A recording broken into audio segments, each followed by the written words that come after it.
Oi, turma do livro Quem Ama Educa e Samitiba, parte 1, Educação como vive a família hoje, capítulo 5, Gente que gosta de gente, e o texto é Maturidade, educando os pequenos.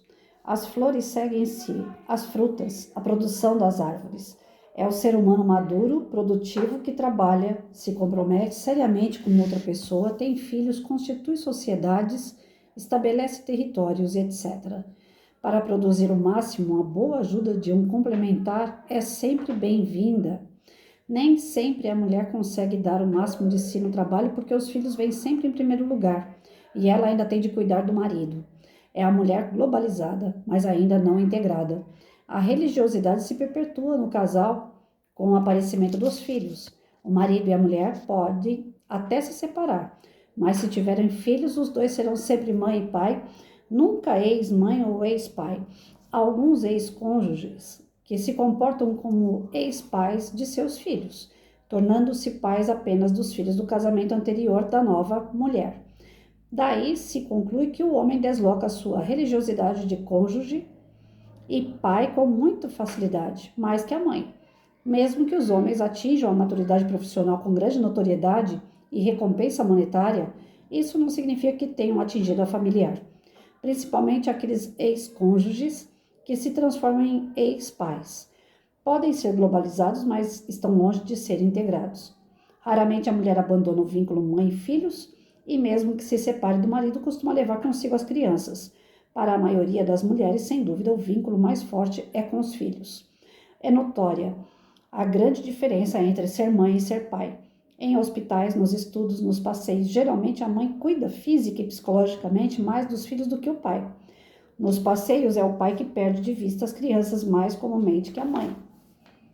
Reportagem de jornais e revistas sobre a qualidade de vida masculina e feminina após uma separação conjugal informam que, em geral, a dos homens piorou, enquanto a das mulheres melhorou. Isso quer dizer que durante a vida a dois, os homens usufruíam mais do casamento, abafando a esposa. A conclusão a que se chega é que a maternidade asfixia mais que a paternidade. Geralmente, o período da maturidade é o que ocupa mais tempo na vida do ser humano.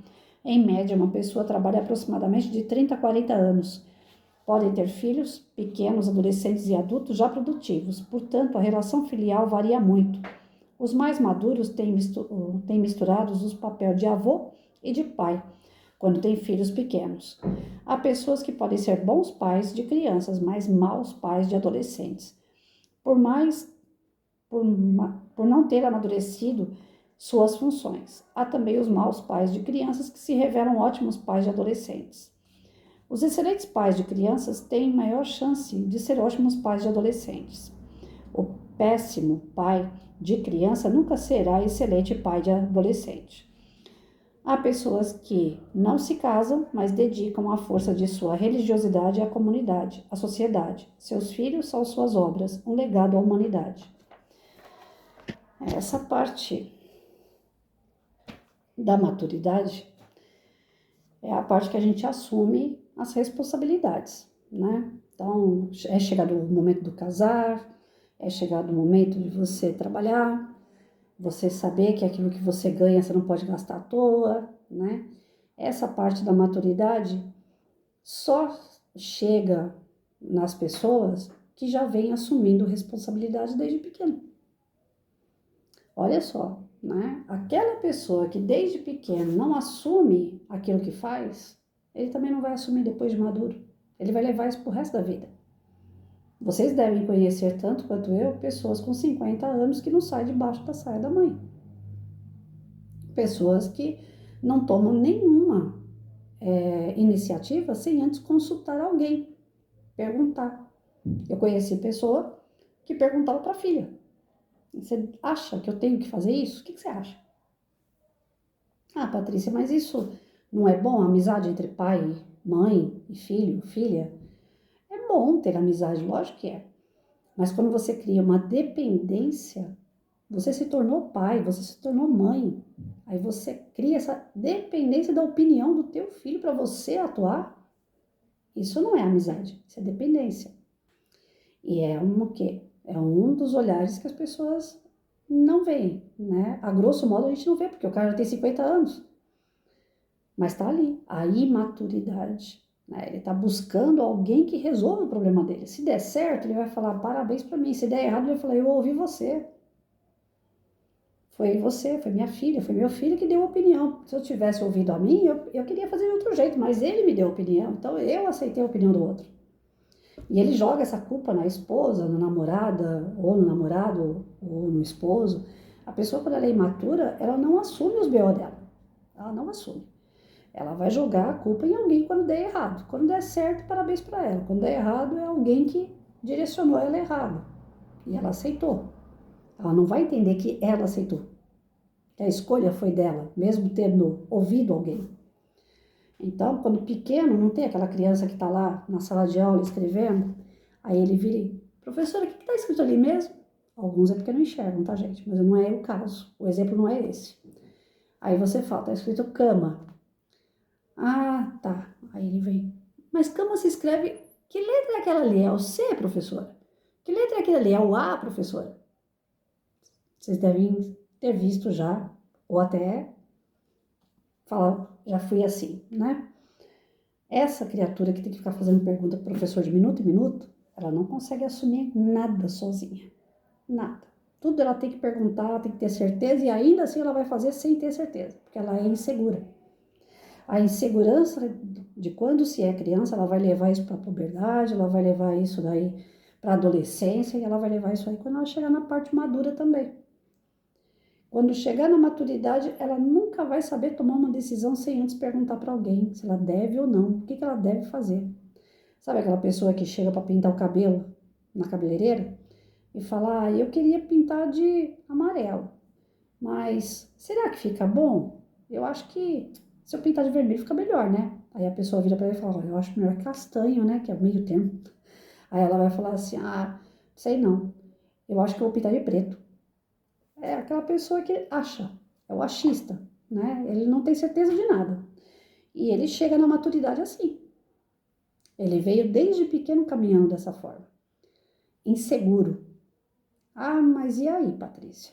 O Samitiba também não deixou nenhum recadinho pra gente assim, ó, basta fazer tal coisa que dá certo.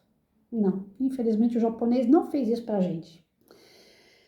Mas ele mostra pra gente mais uma vez o quê? Que precisa do vínculo forte, o elo forte entre a família e essa criança, para que ela se sinta segura. Uma família desestruturada faz miséria na vida de um ser humano. Faz miséria. Essa criatura não vai ter condições de prestar um concurso na vida dela. Porque toda vez que ela for prestar um concurso, ela vai falar, meu Deus, e agora? É o A, B, C ou D? É complicado, né? Então, ele mostra pra gente aqui a importância de não ser ex-pai e ex-mãe, de você estar atrelado com o teu filho o tempo todo. Mas não significa que o seu filho vai ser dependente de você. Não é o extremo que ele diz que é bom. Ele fala que pela falta do pai, pela falta da mãe, que geralmente é o pai que mais falta do que a mãe, né? Porque a mãe geralmente fica com os filhos, cria uma outra família, traz um outro homem para dentro de casa, ou fica sozinha para criar o seu filho, mas ela dá conta. Já o marido não, quando sai de casa, ele vai procurar outra mulher, se ela tiver outro filho, o filho dela vai ser filho dele, e esse que ele teve mesmo, do sangue, fica meio esquecido, né? E esse que ele tem, que é do mesmo sangue, que fica meio esquecido, vai ter a tal da insegurança. Porque para se ter segurança total, tem que ter as duas mãos ocupadas, uma de cada lado, né? Minha mãe e meu pai. Quando falta, aí a balança, né, desequilibra. Eu tive essa situação aqui em casa, eu tive que criar filho sozinha, não quis um outro homem para criar filho comigo, porque era filho do meu marido, era filho meu com o meu marido. Então, na minha cabeça, era eu e meu marido que tinha que dar conta do recado. O marido, infelizmente, morreu cedo e eu tive que assumir esse BO sozinha. E é um BO, porque você tem que fazer o teu papel de mãe, você tem que fazer o teu papel de pai, né? Você tem que colocar questões com o filho, trabalhar questões com o filho que o pai trabalharia, né? Então, bolinha de gude, soltar pipa, peão, skate, bola, carrinho, tudo que tinha de brinquedo na época eu investi e brinquei. E fui junto, videogame, né? Para ele não sentir a falta daquela parte masculina que estaria ali brincando, porque o homem, cá para nós, ele na educação ele fica nas duas partes, né? Ou na brincadeira ou na punição. Quando ele é um pouco mais sargento, né? Ele fica naquela, a tua mãe já falou com você, você não obedeceu, então ó, você vai ficar sem seu videogame, você vai ficar de castigo, você vai ficar sem fazer tal coisa. E essa parte do brincar, mulher nenhuma sabe fazer igual a homem. Eu até hoje não conheci. Nenhuma mulher sabe fazer bem esse papel do brincar como o homem faz. Porque o homem, ele não amadurece igual a mulher. Ele pode ser um cara, como diz o texto aqui, um exímio, um empreendedor, trabalha bem numa administração, ele é dono de um comércio, ele manda bem na farda, ele é um excelente policial, ele é um excelente médico, mas chega dentro de casa, ele incorpora o lado brincalhão, o lado moleque. Ele volta a ser criança quando ele volta para casa. Ele age como um ser que precisa muito da esposa dele para tudo. Se ele pegar uma gripe, já é pneumonia. Ele já fica lá, ó dia, ó céus, ó azar, deitado no sofá, esperando a mulher levar um chá, uma sopa, né? Então, eu acho que o homem dentro de casa, ele não assume o papel como ele assume na profissão dele. É engraçado isso, como ele troca de pele. Porque se o homem assume o papel no serviço, ele também deveria assumir o papel responsável na casa. E eles acham que assumir o papel da casa seria pagar as dívidas da casa. Fazer compras, pagar compras. Só, esse é o papel do homem. Não é. Tem essa parte da educação dos filhos que se a mulher assume sozinha, fica faltando um lado. A criança fica torta, porque tem que dar a mão e acertar os dois lados, né? Então, essa maturidade, quando ela é trabalhada lá desde pequeno, né? Que é assumir os seus compromissos, a sua responsabilidade, quando chega nesse grau que o cara deixa de ser filho e passa a ser pai, aí ele está pronto realmente para poder fazer a diferença na vida de uma criança. Mas tem cara que não, a mulher fala, tô grávida, aí ele começa a pular que nem um doido, ai que bom, você é pai, mas ele não faz a menor ideia de qual é a responsabilidade de ser um pai. Ele não está preparado. Ele não está preparado para deixar de ser filho. Ele ainda fica lá embaixo da saia da mãe o tempo todo, mãe, tá acontecendo tal coisa, eu já não sei mais o que eu faço. Aí a mãe vai lá e passa a mão na cabeça. Cara de 40, 50 anos, e a mãe tá lá, né? Não vai acontecer nada, sua mãe tá aqui para te proteger. Ixi, aí não amadurece nunca, né, gente? Aí não amadurece nunca. Vocês têm que ter esse contato, sim, pai, mãe, tem que ter contato com os seus filhos, tem que ter contato com os seus pais, lógico, mas cada um no seu momento, né? Depois que você passa a ser mãe, quando você passa a ser pai, não adianta mais querer aquele colo que você tinha do seu pai e da sua mãe. Você pode conversar e deve conversar com pai e mãe, mas não a título de buscar neles a solução para tudo. Quem tem que achar a solução é você, tem que amadurecer, né? E Jesus dizia, não vai amadurecer pelo amor? Então vai pela dor. E é por isso que tantas famílias sofrem para amadurecer. Tem casal que amadurece junto, brigando, né, se desentendendo, um dorme no sofá, outro dorme na cama, até a coisa entrar no eixo. Até a coisa entrar no eixo. Porque se vem um casal já amadurecido, já sabe o que tem que fazer. Planos e realização dos planos. E junto. Mas quando um não está maduro, o outro padece junto, sofre. E aí, muitas vezes, as pessoas não querem, né? Separar, aí preferem essa luta toda para poder fazer com que aquele que está menos amadurecido cresça. E pode ser que em alguns meses, alguns anos de casado, ele venha amadurecer. Mas pode ser que você passe do lado dessa pessoa a vida inteira e ela não vai amadurecer. É um risco, né? Então, a religiosidade, ela vai ajudar, né, nesse amadurecimento. A religiosidade, ela vai trabalhar o quê? Princípios e valores. que é o que eu trabalhei a vida inteira em sala de aula. Então, se você quer um homem maduro, uma mulher madura, você tem que já ir cultivando isso desde pequeno, através dos princípios e valores. Criança tem que já caiu do berço ali e já começa a rezar o terço na orelha dele, né? Vai para a igreja, vai para o centro espírita, vai para onde quiser, mas tem que levar para uma igreja, tem que rezar. Já tem que mostrar Deus para a criança nos primeiros dias da vida dela. O meu, pelo menos, ele estava na minha barriga e eu levava ele comigo para o centro espírita, né? Nasceu e cresceu dentro do centro espírita. Depois, se não quer seguir, aí já é problema dele, mas que ele nasceu e cresceu dentro do centro espírita, isso foi fato. Então, a gente tem que dar os passos para a criança, norteando em princípios e valores, né? Para que ela vá entendendo que a vida é feita de direitos, sim, mas principalmente de deveres. E hoje em dia está sendo feito o quê? O contrário.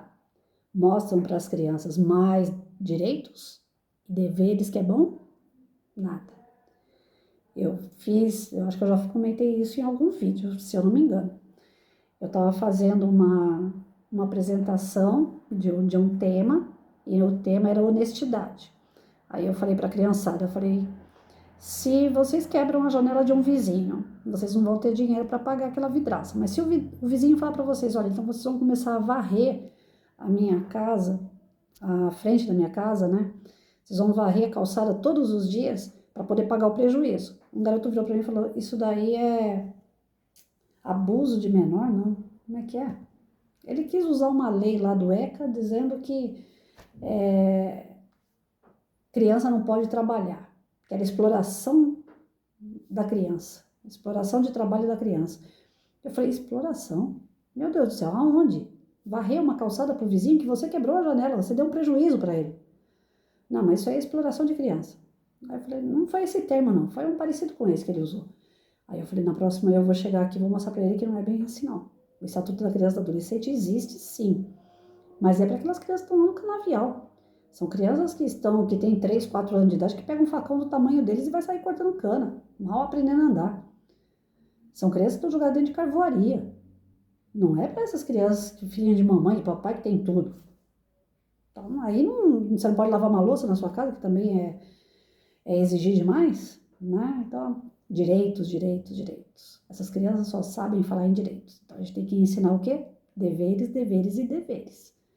Antes dos direitos, a gente tem que ter o dever cumprido e bem cumprido, né? Então, a religiosidade ela vai ajudar nessa parte, na parte moral.